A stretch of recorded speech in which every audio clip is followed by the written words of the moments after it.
तितली चाल कोना कट है और ये मतलब टिक्की के साथ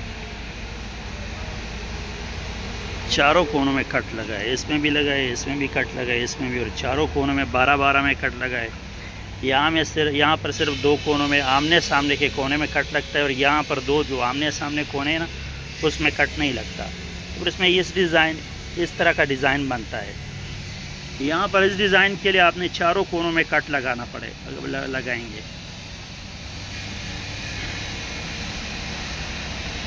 तो यहाँ पर चारों कोनों में कट लगता है। यहाँ पर वो वाला डिज़ाइन जो है ना वो 12-24 में फिर बनता है। यहाँ पर आमने सामने कोनों में कट लगता है और उसमें ये टिक्की दरमियान में लगती है। तो या फिर नवदाना के साथ भी सादा टिक्की भी इसमें लगा सकते हैं, नवदाना भी लगा सकते हैं, लेकिन इसमें बड़ी टिक्की फिर लगेगी। ये 3x3 है, इसमें 4x4 की टिक्की लगेगी।